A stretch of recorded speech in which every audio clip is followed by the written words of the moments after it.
Lo sadar gak sih? Semua usaha lo biar kelihatan keren, cerita lucu, kisah heroik, jokes andalan, sebenarnya malah bikin lo kelihatan kurang menarik. Tapi tenang, ada 3 jurus rahasia yang bisa bikin lo kelihatan lebih karismatik tanpa harus pura-pura keren. Kalau lo stay sampai akhir, cara ngobrol lo bakal beda level dibanding kebanyakan orang. Masalahnya gini, dari kecil kita dilatih percaya kalau setiap interaksi sosial tuh kayak panggung teater. Begitu lo buka pintu ruangan, rasanya kayak ada spotlight gede banget langsung nyorot ke lo. Dan otomatis otak kita panik. Dialog gue abis ini apa ya? Jokes gue cukup lucu nggak? Senyum sekarang apa nunggu 5 detik lagi biar kelihatan natural? Kadang malah jadi makin absurd. Lu jalan masuk, tiba-tiba mikir, tangan gue taruh di mana ya? Kantong? Nyilang? Atau pura-pura sibuk main HP? Dan endingnya, lu jadi kayak robot sosial yang aneh banget.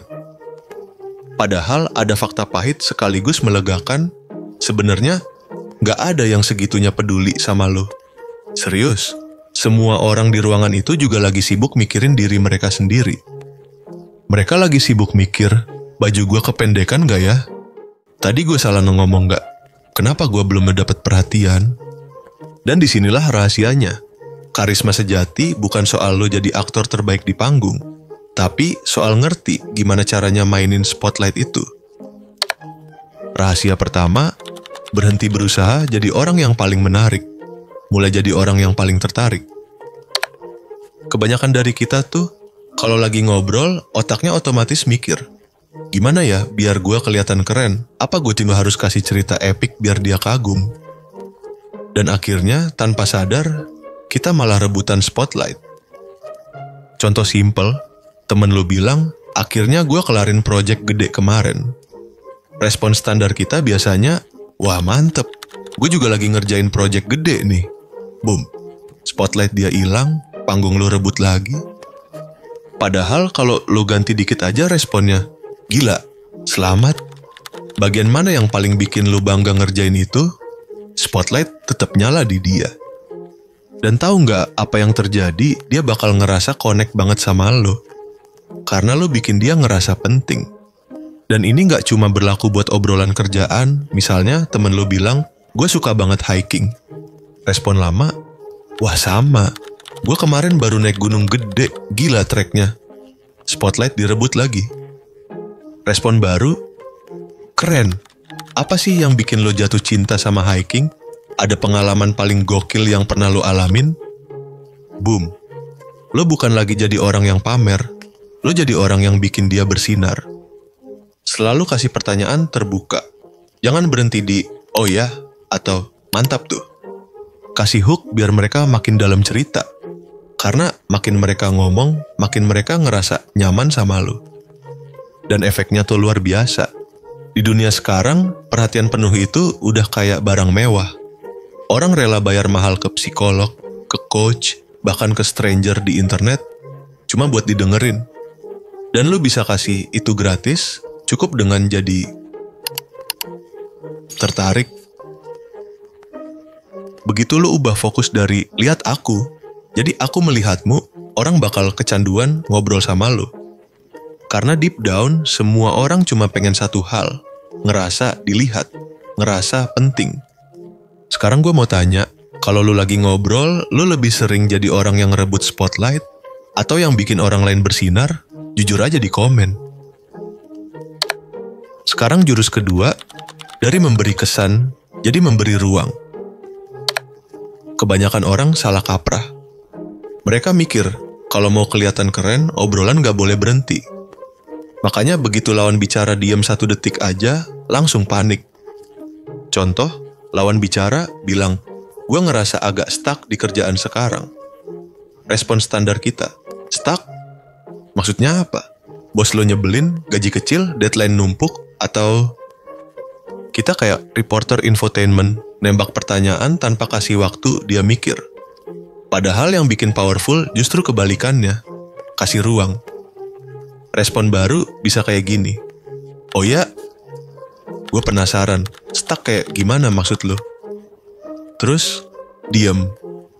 Buat kebanyakan orang, itu kerasa awkward.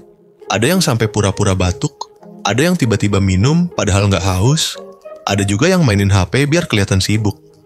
Tapi justru di momen hening itulah, jawaban yang jujur keluar, karena lu ngasih mereka ruang buat mikir, bukan buru-buru kasih kesimpulan. Dan lu tahu apa artinya? Itu tanda lu punya kepercayaan diri level dewa. Karena orang yang percaya diri nggak takut sama keheningan. Mereka tahu di balik hening ada percakapan yang lebih dalam. Jadi kalau jurus pertama tadi soal ngarahin spotlight ke orang lain, jurus kedua ini soal lu jadi arsitek ruang. Lu nggak cuman bikin mereka bersinar, tapi juga ngasih panggung luas buat cerita mereka berkembang. Jurus ketiga ini agak nyebelin karena berlawanan banget sama apa yang dunia ajarin kita. Dari kecil, kita dicekokin ide. Kalau mau disukai, lu harus nunjukin semua piala dan medali lu. Contohnya, gue jago banget public speaking. Gue udah keliling 10 negara. Gue kerja di perusahaan top. Orang lain di depannya, pelan-pelan ngantuk, kepala jatuh ke meja. Masalahnya gini, kesempurnaan itu ngintimidasi.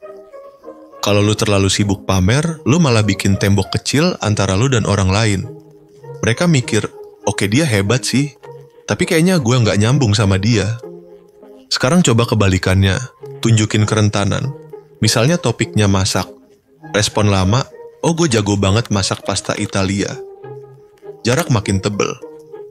Respon baru, gue lagi suka coba-coba masak steak, tapi jujur aja, sejauh ini hasilnya lebih sering bikin alarm asap bunyi daripada jadi makanan. Atau saat lu dipuji, orang bilang, wah, public speaking lo keren banget. Respon lama, biasa aja kok. Terdengar kaku, bahkan kayak nolak apresiasi. Respon baru, makasih banyak. Padahal 5 menit sebelum naik panggung, lutut gua gemeteran kayak lampu disco, anjir. Lihat bedanya, lu gak lagi sok rendah hati. Lu gak lagi nurunin diri biar kelihatan kecil. Lu cuma nunjukin sisi manusiawi lu. Dan manusiawi sama dengan bikin orang ngerasa deket. Karena saat lu berani cerita kegagalan kecil atau kelemahan lucu, lu kayak ngasih izin ke orang lain buat bilang, bro, santai aja. Lu gak perlu sempurna di depan gua. Kita sama-sama manusia kok. Nah, disitulah chemistry tumbuh. Bukan dari kesempurnaan yang lu pamerin, tapi dari ketidaksempurnaan yang lu bagi bareng. Dan lucunya, orang yang berani nunjukin kerentanan justru kelihatan lebih kuat, lebih percaya diri, dan lebih karismatik. Kenapa? Karena butuh nyali buat bilang, gue gak selalu sempurna, tapi gue tetap oke dengan itu. Sekarang gue mau tanya, kalau lu lagi ngobrol, lu lebih sering pamer hal keren lu, atau pernah nyoba jujur cerita sisi gagal lu? Tulis di komen, gue penasaran. Oke, sekarang saatnya challenge buat lu. Minggu ini coba masuk ke satu percakapan dengan aturan emas. Lo dilarang 100% ngomong tentang kisah hebat lo. Tugas lo cuma 2. 1, nanya. 2, dengerin. Bayangin lo kayak sutradara cahaya. Selama 10 menit penuh, spotlightnya bukan di lo, tapi di orang lain. Dan gue pengen lo perhatiin satu hal kecil. Lihat gimana ekspresi mereka berubah. Mereka mekar. Mereka kelihatan hidup. Semua gara-gara lo kasih perhatian penuh. Itu bukan ujian. Itu eksperimen. Eksperimen puasa ego. Dan kalau lo berani coba, lo bakal kaget seberapa cepat orang tuh ngerasa nyaman sama lo. Sekarang gue mau lo jawab di kolom komentar. Dari 3 jurus tadi, jadi tertarik, kasih ruang, atau nunjukin kerentanan, mana yang paling pengen lo cobain duluan? Tulis jawaban lo, biar kita bisa belajar bareng-bareng. Dan ingat, lo gak sendirian, kita lagi bangun komunitas penyinar di sini. Komunitas orang-orang yang lebih peduli buat nyalain cahaya orang lain, bukan cuma nyari spotlight buat diri sendiri. Jadi kalau lo ngerasa video ini ngebuka mata lo, jangan lupa like, subscribe, dan nyalain lonceng. Karena bengkel mental lo bakal terus kita upgrade dengan trik psikologi praktis, biar lo makin pede, makin karismatik, tanpa harus pura-pura jadi orang lain. Sampai ketemu di video selanjutnya. Dan ingat, karisma sejati bukan soal seberapa terang cahaya lo bersinar, tapi seberapa hebat lo bisa bikin orang lain bersinar. Pergi dan jadilah cahaya buat orang lain. Audio Jungle.